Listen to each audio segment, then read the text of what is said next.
Hi, friends. Thanks for joining us. Don't forget, do us a huge favor, smash that subscribe button. We can't thank y'all enough for all the support. Benny, where can they find us on social media? Yeah, you can find us at Ray Benny Sports. We're on Twitter, Facebook, Instagram, TikTok. Check us out also on Reddit and Discord. And don't forget to leave us a rating on your favorite podcast provider. Let's get right into it. We'll get into the Bombers being on a 3-game losing streak and all that coming up soon. We won't talk about last week. We'll be moving on to this week, but let's talk about the CFL a bit. Is the CFL ratio preventing teams from developing American talent? This has been a discussion online, especially lately, with the lack maybe of value that people see in the league. Although I side with Milt Stiegel. There are some great games last week, some huge comebacks, but what are your thoughts on that? Is the CFL ratio preventing teams from developing American talent? Yeah, I mean, I guess a little bit, right? I mean, it is holding back. Technically, it's kind of holding back the best possible player at that position, right? With the ratio. But at the same time, we need that ratio. I mean, it is a Canadian Football League, right? So we got to keep that ratio in there, and we got to make sure that Canadians have a chance to come and play in this league. And we talked about it last week. The talent of Canadian players is getting better and better every year. You know, they're playing in Yeah. more colleges in the States and youth sports and all that kind of stuff. And I think this is partly Milt as well saying this. I think the lack of coaching and the salary cap of the league is actually hurting the players more than anything. I Yeah. was just like, you look at the Bomber coaches, right? They got one coach for each position. That's it, right? You look at the CFL, or sorry, the NFL. They got their main coach, then they got an assistant coach, then they got a video coach. Like they got double the coaches for each offense, defense, special teams that the CFL has. So you need to get more of those guys, more coaches in here. I think to be able to help these guys, develop more and give these guys more time. These guys are stretched in because you're not only the coach, you're the video coach, you're the film guy, you're all that rolled into one. Yeah, I don't think the ratio is preventing teams from developing American talent.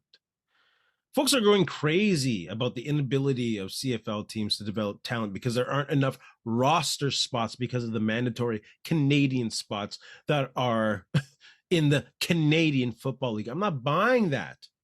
Yeah. These are the same people that are going off saying there are a huge amount of Division One American college teams that could take down a CFL team. Well, if that's the case, shouldn't there be an abundant amount of talent available? Why aren't people pointing fingers and looking at GMs and scouting departments for the lack of finding this talent? Like, there is a large scale loss of talent, if you want to be honest with you, in regards to what maybe pass rushing and quarterbacks. Like, let's be real. And is that because that there's Canadians on the roster or because there's a quota that needs to be reached? No, I think it's a failure on scouts and GMs. And that maybe goes back to the salary cap, whatever management system in regards to coaches and management. I mean, they got to get rid of that. I think people should be pointing fingers at GMs and coaches more often. Yeah, if it was American talent, would not the UFL be a lot better football? And I mean, they're barely drawing any fans. I don't know what their TV ratings are like, but at the same time, it's not like they're knocking on the NFL's door or even knocking on the CFL's door. You know, Yeah. all these leagues that start up in the States that can use all this high-end talent that's getting cut from the NFL are not doing any better, TV wise, crowd wise, and all that kind of stuff. So Absolutely. yeah, they need to make a change, and I get it. I don't like what team like Toronto. I guess they got richer owners, could hire more coaches than other teams.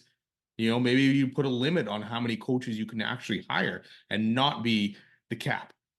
So you can have three offensive line coaches, or sorry, an offensive line coach and an assistant offensive line coach, receiver coach, assistant receiver coach, stuff like that. That would probably make the league better than worrying about this ratio. Or just don't have a capital on management and scouting and coaches. Let teams Yeah. determine themselves what they want to do and how much they want to invest on it. That's true too. Just do it, and it's just like paying players and paying high value players. Team wants to do it, they'll do it. If they don't want to, you know what, they're going to keep losing, and then they're going to realize, hey, we need to invest more in this. So Yeah. And that's not to say that roster and league rules can't change. Like, I think they need to make, still confused a few years later about what this designated import, who is available at what after so many years, make it simpler and team friendly. Like, if a player has been in the league for 3 years and is signing a contract for more than 2 years, they should be a designated import. They can possibly replace a Canadian. And maybe you have two yeah, of those on your team. So you have to be creative on the roster. Like, you can't play both of the designates on the same day. So there's flexibility there. Like, be yeah. creative with that ratio, because I agree. It is hampering a little bit, but you can't take the Canadian content out of the game. I will not budge on that. I do like that idea though. That would be great. After a few years, your designation changes, and it rewards these guys for showing loyalty to the league. And then also the guys that, hey, I don't need to get to the NFL if I can get to this status in the CFL, and I know my roster spot is kind of safer than it was 2 years ago, right? Yeah, Then that guy might stick around. Yeah, absolutely. that's a fantastic idea, actually. And You and should the call up the contract. commission tomorrow. Sure, for sure. Oh, commission, watch this. And it has to be a contract for more than 2 years, Yes, exactly. because Yeah, that promotes those longer term contracts that you never see in the CFL, which yeah, harms fan allegiance, because you never know. These dudes, 1 year, they may be gone. Why should I get that jersey? I'm going to put my name on it already. yeah. Oh, for sure. And that's we talked about this too. That's part of the problem. Guys are not sticking around long enough on a team. You know, they're on to the next team. So Is Luke Wilson helping grow the CFL? I think he's a great personality, but no. I think he's, for lack of a better term, a great troll online, a great agitator, gets great action on Twitter, some memorable quotes in the game. But do I think he brings new eyes to the game? No. Like, do I think it could be? Absolutely. Absolutely. I love for TSN to invest in this guy and then maybe get a podcast and YouTube channel where he talks to ex and current NFL players about CFL ties and their relation to the CFL. Maybe if they had family members who played in the CFL, maybe that will get new eyes from the States and younger eyes to the league. But interacting with CFL numpties and old dudes, which I might be a little of because I'm a bit of a CFL traditionalist, but I also waver. But you know what I'm saying? Like, I think the current state of where Luke Wilson is doesn't really grow the game. And I think that it's a bit of a disservice with TSN by not using someone who has connections to the NFL, and especially in a certain region like Seattle. Start there. Like, yeah, I don't think he's helping growing the game. Sorry. yeah, it's hard to quantify if he's helping grow in the game, but I don't think what he's doing is hurting. So I No. think like it's actively possibly working to kind of grow the CFL. And maybe it's attracting on because he's on social media a lot. Hopefully it'll attract some of the younger demographic, which the CFL sorely lacks. Right. I may not agree with everything he is saying or his rule changes or what he proposes. But at least he's telling what's on his mind. I don't like the whole Yeah. numpty thing and all that stuff, but he's telling what's on his mind. He's starting a conversation, and hopefully that ends up getting other people involved that normally would not with the CFL. Say guys, or not guys in general, but people on Twitter who are following him, be like, hey, what's he talking about here? Let's go take a look, kind of thing. And hopefully that does help over the time. But a shtick, I don't know if it's going to last very long, especially in a Canadian market. You know, you got these guys in the American market, Stephen A. Smith, those guys that are always, bashing things or whatever. Works there. I don't know if it'll work here, but hopefully it does help get a few more eyes on the game. And I noticed that with CFL fans, they are pretty forgiving if you bash the game, but you have something maybe to offer, or something that may be better. But if you're just going to bash for the sake of bash and get reactions, CFL fans will react and then they'll eventually zone you out. It's just like anything. Anytime people will bash Winnipeg as a city, we'll defend it, right? But Yeah. at the same time, we kind of agree with them. But the way they come about it and doing it, we don't like that, right? Same with the CFL. If he complains about the schedule, we agree. The schedule is a freaking gong show. There, I brought it up again in another episode just for you. Yeah. But if he comes at it in a different way that we don't like, we'll be like, hey, well, this is the league and this is kind of thing. So At least you get some engagement, and hopefully it helps. Yeah. Because there is some empty crowds. There's still some, like even Saskatchewan Stadium not being full. It's that's wild to me. You got a team that's in first place that's playing very good football, and that stadium is not being full, and people are just they stick with grudges from years ago, and they just won't give that up, and they won't go back to games. Like, if the CFL would get on board with some kind of meaningful social media, whatever visibility, like they should be at Saskatchewan Stadium and Winnipeg Stadium on game day in the stands, like giving people a feel. Like that's the league social media feed. They have Yeah. reach more than any other. Like, oh my goodness. There's always very little interaction with that social media feed on Twitter. Right? Like they'll post tons of stuff and there's very little interaction. Whereas the NFL will post something and there's 50 comments in the first minute, Yeah. or more. It's crazy. They, speaking of their social media, they showed that amazing interception in BC. Dude just reached in the sky backwards, cradled it with one arm, and came down with it somehow. That was wild. That was unreal. Yeah, I still never don't seen know anything like that. how he landed with that thing. Never mind catching it. Like, okay, yeah, you can do that, but the sticking the landing and not dropping that ball. That's unreal. It looked like a magic trick because you It didn't did. see the ball for a second, and then he came up with it. It's like, what? Yeah. So after that, was that the greatest CFL catch in history? If not, what is? I mean, in terms of catches, yes, I would think so. I mean, in terms of the impact it would have on a game, like we can go to Milt Stiegel's catch against the Edmonton. Sorry, I don't know what name to use there. Edmonton, right? At the last second, winning that game. Like that was a great catch. That was a Yes. great score. But there was nothing crazy about that catch. It to me is like all of a sudden it's in his hand. So I can't think of any other catches off the top of my head. So I'm gonna go with that's one of the greatest catches in the CFL. It is one of the greatest catches. That's top five. That's top five. Two come to mind.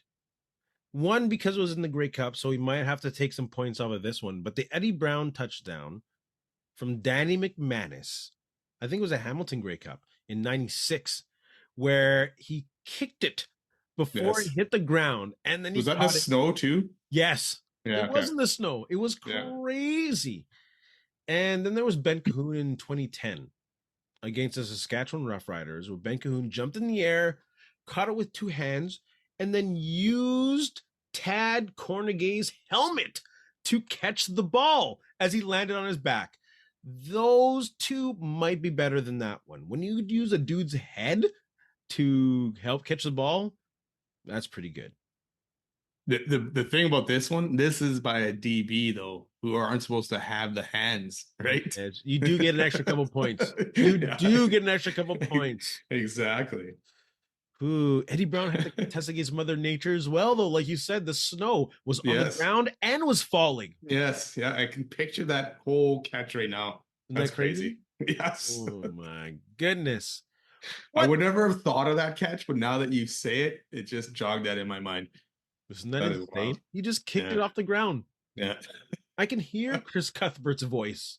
I can hear it. That's fantastic. He was one of my favorites. What is a story of the week for the Bombers? I think it has to be Caleros isn't starting. And maybe Yeah. even bigger, O'Shea is not confirming that Streveler is a starter. Like, O'Shea's pretty, top secret. He won't reveal too much. So I get it might be that much. But in regards to Bomber Nation, I still don't get the apprehensiveness with Chris Streveler going into this one.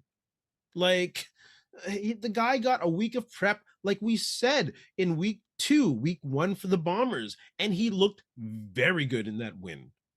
I have no apprehensions until they get beat. Going with Chris Streveler as this game is a starter. Yeah, it's definitely Zach being ruled out already is the story of the week for sure. And we talked about last week, should they be rushing him? We saw with Davis Alexander in Montreal, Zach Lauer should be rushing. I mean, the unfortunate thing in that game, he was already having a bad game. when this went down, he got hurt. Streveler came in, had a very good, well, not very good, had a good second half. Way better than his performance against Calgary the week before. Oh yeah. So like I said, and he was getting that offense to move a bit. Unfortunately, in the end, it didn't work out. So again, I would agree that, hey, he's got a week now. I mean, one practice already got canceled this week, I guess, because of the smoke in the air. But he's got a week to kind of get ready and get prepared for this defense, this Toronto defense again. And again, he'll be at home. So, I would think things would be a lot better for him at this point. The Bombers didn't trust Terry Wilson last year in the Grey Cup. Are you really going to go with Terry Wilson in this game against this Toronto D that has feasted on the Bombers as of late in the last few years?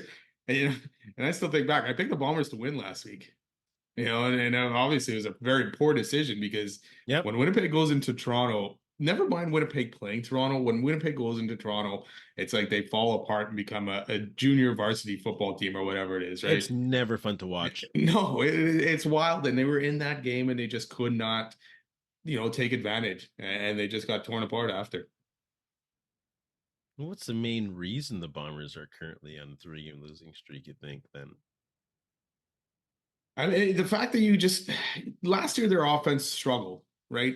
There wasn't the greatest. It wasn't always on tune. They started 2-6, but the D held it together. The D held games close and gave the Bombers chances on offense to win that game. This year, it's not. This year, the defense is now struggling, which has also then affected the Bombers winning games because, again, the offense is sputtering. They've had 2 good games. The first game and then against the Elks, that was it.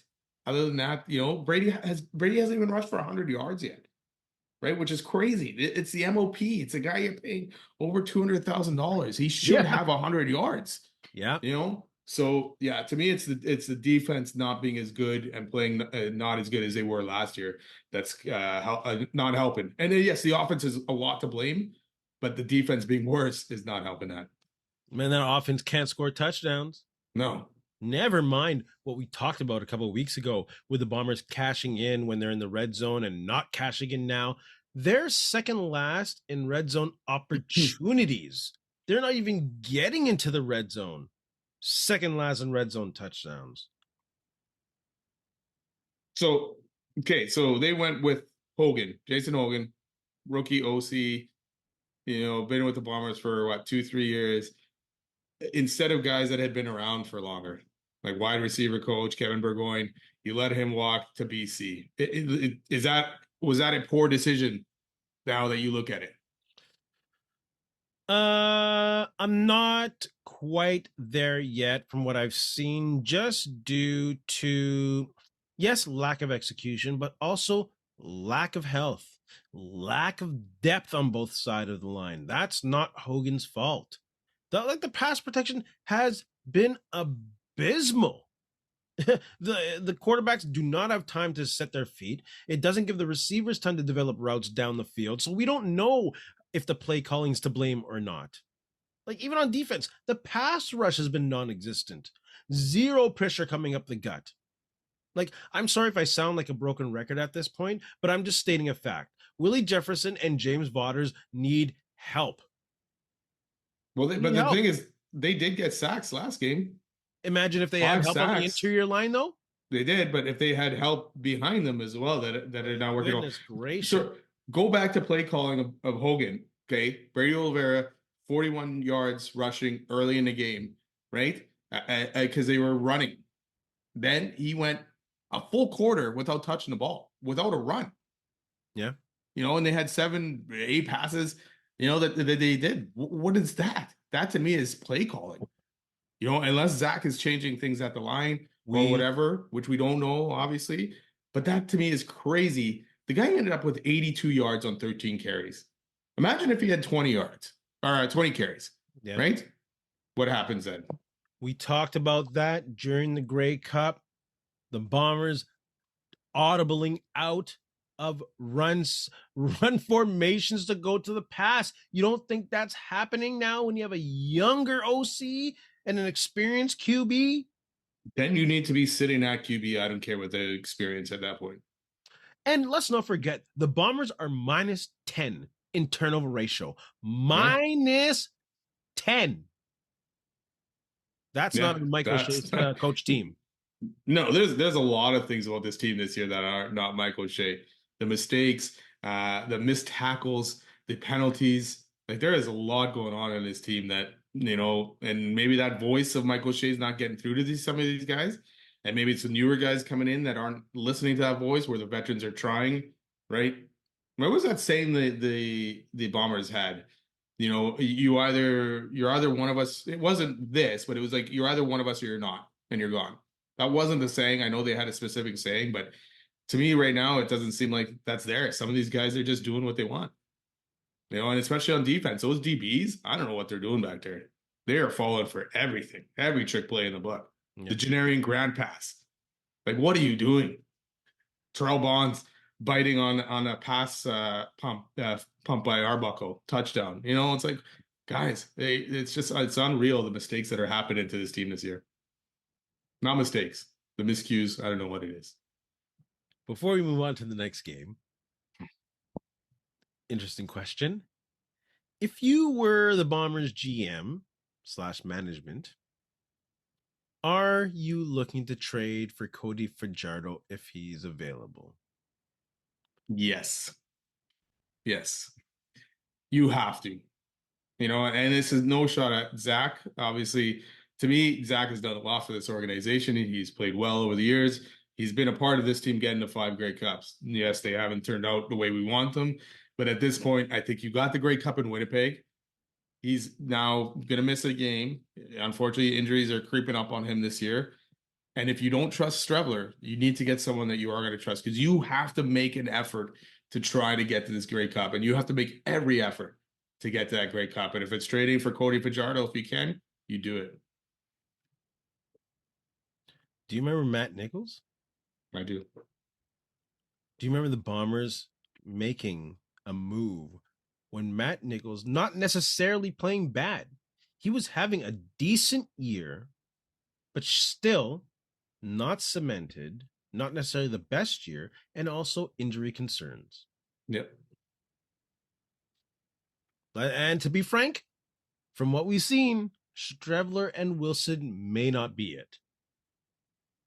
No. And you got to have someone that's available that you trust back there. And if it's like the Elks aren't going to trade for Fajardo, right? Unless they're completely out of this playoff race. And you're going to probably have to offer a first rounder.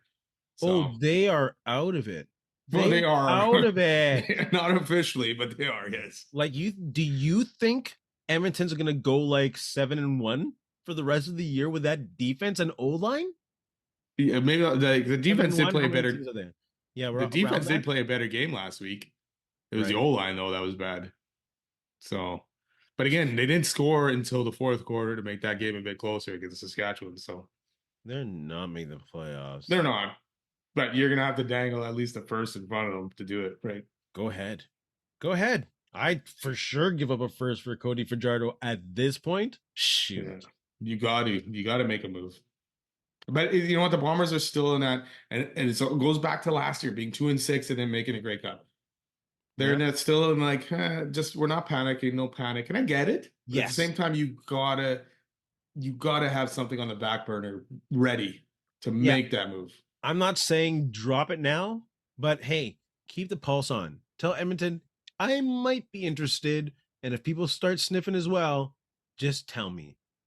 Just tell me, and I'll be able to offer something. Hey, man, if Zach is out for a few games and Strevler comes in and shits the bed this Friday, then yeah, you got to start looking at that, right? Because at that point, the Toronto wins this week. The crossover is kind of gone there. BC wins.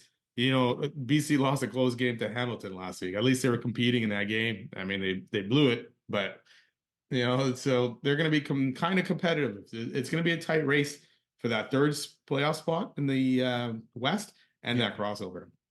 Yeah. Hey, man, I was watching some of that Calgary anniversary weekend. Doug Flutie can still throw a ball on that sideline. Sign him. Well, at least look. Give him a tryout. Speaking of the next game, return matchup against the Toronto Argos. Bomber blueprint, offense, defense, special teams. Let's look at what we think they should do. Offense, y'all got to run the ball. Like, beating a dead horse again this week, especially if you have Chris Streveler as a QB, even if you have Wilson as a QB, and use the heavy set.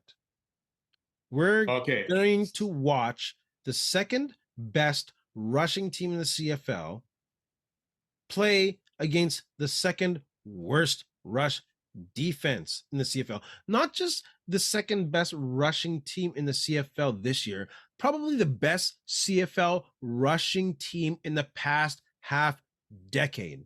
And I'm not saying use a heavy set for bullshits now. Like, use it to help establish the run. Use it to help get the trips receivers open.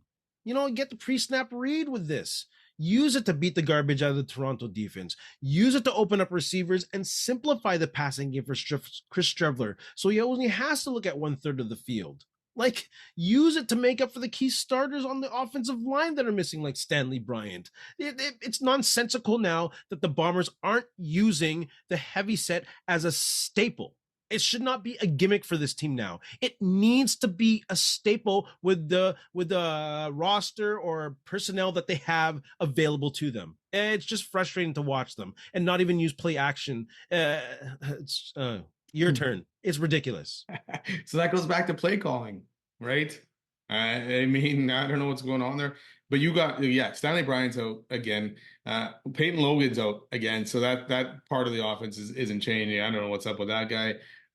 Vanderpool is questionable. So Lofton hopefully will be back to be able to go back to right tackle, or maybe even left tackle. I don't know what they'll end up putting with him, which then moves Randolph kind of back into that, because that O-line right now, it was under pressure again last week, and Claros was running. That Toronto D was coming at them.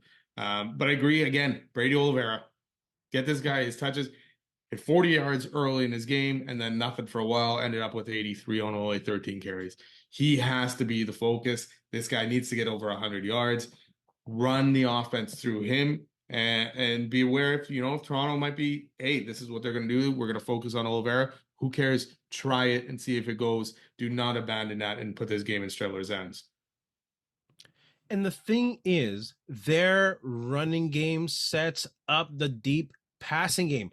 In the first 3 games that the Bombers won, they had 7 completions deep. In the 3 that they lost, 2. Yeah. 2. If they don't have DBs peeking into the backfield, then they have no chance of going long. And then they have no chance of, and use Nick Dembski. The dude is 50% on balls that are over 20 yards. Use that dude, man. Feed him. Oh. He had a wicked catch in that game too. Coming back to that ball. Yeah. Exactly. Which was underthrown. Oh boy. I swear I will be more positive. I want them to win. I think they will win. Maybe we'll get into predictions a bit. But man, it's frustrating as a Bomber fan right now. Still love them. Any more points on offense? No, just get out there and execute. You want to start us off on defense then? Yeah. Okay. Yeah. Getting to this side of the ball, you talk about the DBs peeking into the backfield, like the opposing DBs. The Bombers DBs are doing that, and they're doing that way too much. We talked about Terrell Bonds earlier getting burnt on that one, and it's not only that. It's the D-line, 5 sacks this game. D-line, sorry, in the front 7 altogether, 5 sacks, right? Because Tony Jones, I think, had a couple. And then there's many second and long situations. Bombers gave up 14 second down conversions. Multiple of them were 7 yards or more. That is not good. You cannot be doing that and expect to win this game. Not only were they allowing Toronto to catch this ball, they were allowing Toronto to get through that first tackle and sometimes the second tackle. Their tackling was atrocious. And it wasn't certain guys. It was every guy. Evan Holm as well was having a rough time. They really need to bring that down. They need to cover DeMonte Coxey. I mean, the guy he burnt you. He burnt you hard. Be aware that guy is on the field. But the crazy thing is, the last 2 games, like, teams are converting 60% of second down opportunities. 60%. And they've had these teams in second and long situations. and it's just not working out. And they're giving up 50 yards more per game. So this defense needs to figure things out quick to help that offense out because, they've been struggling in the last 3 games. Jordan Younger needs to find a way to be more creative with what's going on with this defense. Like, I know that's kind of a general term, but like they just gotta have Nick Arbuckle on his heels. And this might go back to Jordan Younger playing in a Rich Stubler defense back in the day in Toronto.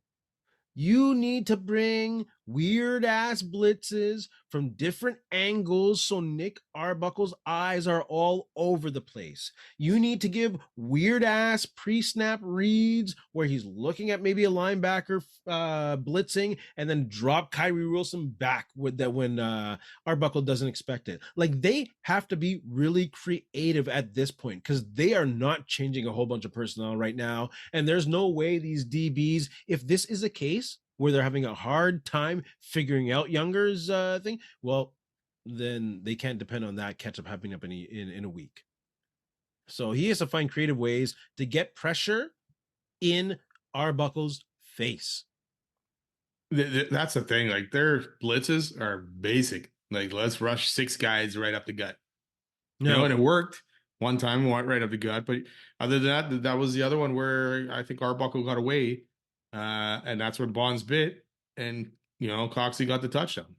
yeah. So yeah, Bridges has struggled. I mean, he got benched last game for Trey Favel, at some point. Jamal Parker, and then that's the thing, right? The DB, like the Bombers only had 26 sacks last year, right? You had said that last week. So it's not like the pass rush was crazy last year, but the DBs did a better job. And now the difference there is Bridges starting for Ford and Parker taking over for Alexander. So unless, Alexander really had way more control in that backfield than we knew or that we're thinking, Yeah. Then that means Parker's not cutting it back there. So maybe you need to go out in there and see if there's a safety or someone else that you can bring in to be more of the general back there. Something's wrong, right? And it's not like Younger's defense switched from last year. Lots is wrong. So what is it? And right now to me it's the DBs. Special teams. I'm not going to leave much on them. Don't turn the ball over. Give him short fields to work with. Don't give Grant a chance to return the ball. Like, do you think they brought in Bob Cameron to help Sheehan figure out how to kick in Winnipeg? Like, every edge they need to give this guy because he's doing all right. Yeah. But I'm not always 100% bought in. Yeah, you still don't know what you're getting with that guy every time with Bob Cameron, you were up and he would shank 1 out of 100 or something, right? It was very few or a shitty punt kind of thing. Yeah, special teams did good last game for the most part. Stopped Grant, held him in check. Vavel unfortunately fumbled, which is huge. Turn the ball over. So, and that's a couple of fumbles now that he's done, and that was the first one I think they've lost. Which in a game against Toronto, you can't make those mistakes, right? So, yeah, just again, like you say, limit the turnovers. Maybe pop one out of Grant's hand, but contain Grant like you did it, and Sheehan just continues to punt, and Castillo will be Castillo. Yeah. Like that's a thing. It's like I say Bombers are -10 in regards to turnover ratio, but when they try too hard to get a turnover, when they try to strip that ball, the receiver gets another 6, 7, 8 yards on the run when they don't get the strip and they don't get the tackle. Speaking of that, O'Shea actually had a comment with that, saying yes, it was a problem, but in the second half of the game, they were trying to do that, where you're trying to strip the ball, and he was kind of okay with that. That he said, because you're trying to strip the ball, you're behind and all that stuff, but it's and he's okay if it's in scoring position already, kind of thing. So that's interesting because at the same time, I'm thinking, you know what, hold him to a field goal here at least, right? You don't want them to get a touchdown. You don't want to try to strip that ball, but all of a sudden, instead of 3 now, they turned it into 7. Shea likes to take the pressure off his players in the media. He does. He does. It just, I just don't know sometimes if he's giving them an easy out too much, Yeah, maybe he's giving them an ass whooping behind the scenes. Yeah. But on public, he's like, no, no. Hopefully that is happening. Mm. Week 9 predictions. Calgary visits Ottawa. I'm going to go with Ottawa in this one. They're coming off a bye week and they get PJ Walker Walker. in his first start. So I'm going to take Ottawa at home. Yeah, PJ Walker, hopefully with a week of practice, looks better than he did last week, because he was terrible.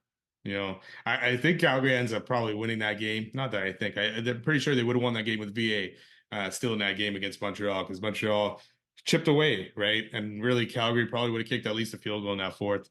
VA is out. Damian Alfred's out. Jalen Philpott is also out. Calgary probably wins this game, but I'm going to pick Ottawa as well. Yeah, Calgary's defense. We'll see if Good they're that defense, good. right? It's We'll just, see if they're that good. yeah. Toronto at Winnipeg. Friday night football tonight. Who do you got?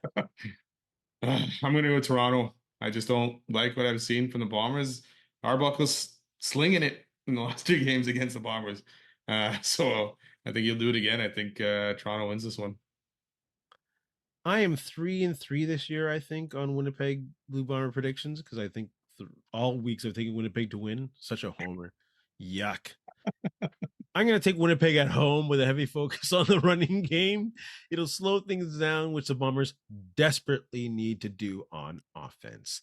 Hamilton at Edmonton. Well, Hamilton. hold on. Last week you did pick Toronto to win. Oh, did I really? Yeah. Yeah, I picked the Bombers. You picked Toronto. Hey, sorry, team. Sorry. Okay, good. I got one. That might have been the first time you picked against them, though. Okay, good. Well, not good, but record check. All right. Hamilton, Edmonton. I got Hammy too strong, and they're rolling. I can't really delve much more into that. No, D for Edmonton played better last week, but the 8 sacks they gave up is crazy. I don't even know how Fajardo finished that game, but yeah, I'm picking Hamilton. Saskatchewan at Montreal. Who do you got? I'm going to take Montreal because it is in Montreal. I know MBT is hit and miss how that dude is going to play, but being in Saskatchewan, I would pick Saskatchewan. I'm going to pick Montreal because they're at home. All right, fair enough. I just thought because Davis Alexander is out that Montreal for sure has no chance now against Saskatchewan, who is rolling. I'm going to take the Saskatchewan in this one. CFL fans, Bomber fans, whatever fans, put your comments in the comment section below. We love to see your predictions. Also, thanks for the subscribes. And if you haven't, smash that subscribe button. Or at least leave a like.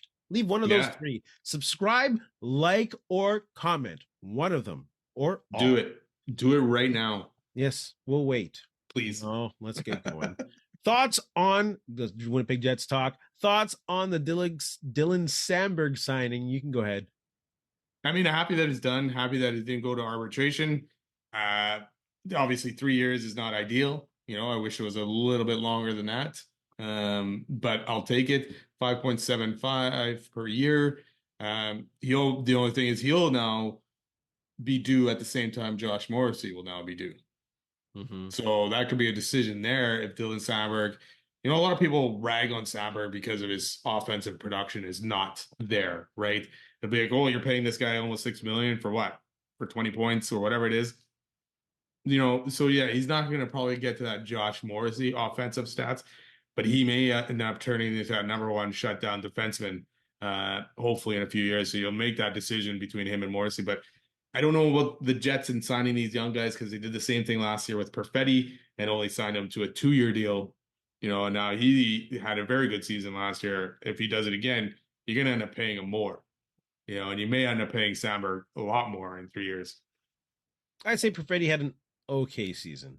He had a good season. He had like what, a $5 million season? Yeah, well, he was making less than that. But you could have probably locked him up maybe for 6 years for $5 million.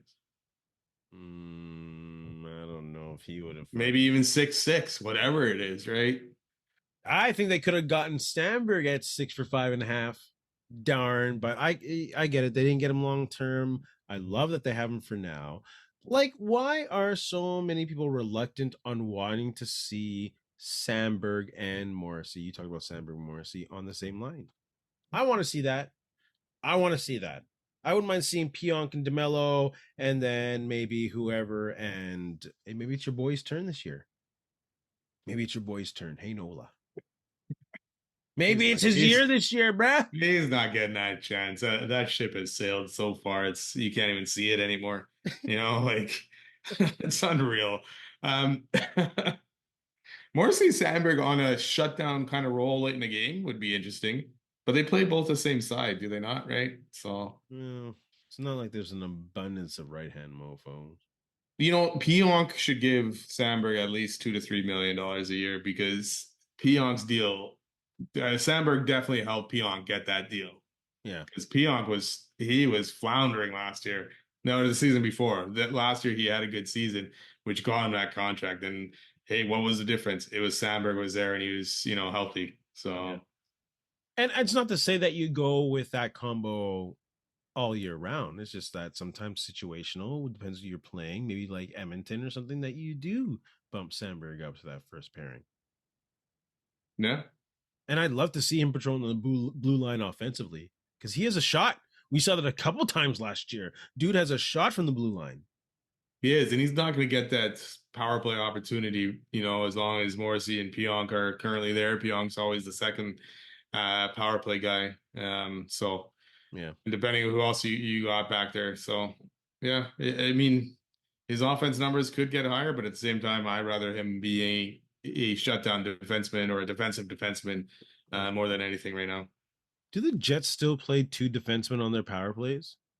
Not on the first one. I was just trying to think on the second one. It was just Pionk, actually. I think with the second one, they switched to just one defenseman on there as well, right? All right, just checking. Unless they had Colin Miller a couple times, but I don't. I mean, he played very little, right? Yeah. Guess we'll find out in a couple months. In the meantime, let's watch the Bombers Friday night football. Turn this around, right? Oh, for sure. Why not? Hope to see most of y'all there. It's going to be a good night. Friday night football. Not for this one. Yours. This one. Auto Stadium. Sold out yet? Close, I know, but I haven't seen an official sold out. Better memories, vibes in this building or that building? Wow. It's tough to say. I mean, obviously the vibes in this one over the last couple of years with all the West finals have been fantastic. But we had some good times in that stadium behind you, and what we thought was the last game there at that time, the win against Hamilton in the playoffs. Like it was a fantastic way to go out. Unfortunately, it did not work out that way. But yeah, it's just different. There's just two different vibes and just two fun stadiums to be at. Such great history at Canada Stadium where you have two final games. Benny, you have anything to say to our friends? You know what? Thanks a lot for listening. Don't forget, subscribe, follow, and go Bombers go. And in the words of Ed Whalen from Stampede Wrestling, in the meantime and in between time, that's it. Another edition of Ray and Benny Talk Sports. Hey, friends and neighbors, don't forget to check us out online on Facebook, TikTok, Instagram, and Twitter at Ray Benny Sports. And don't forget to check out our YouTube channel. Leave a like, leave a comment, tell us what you think.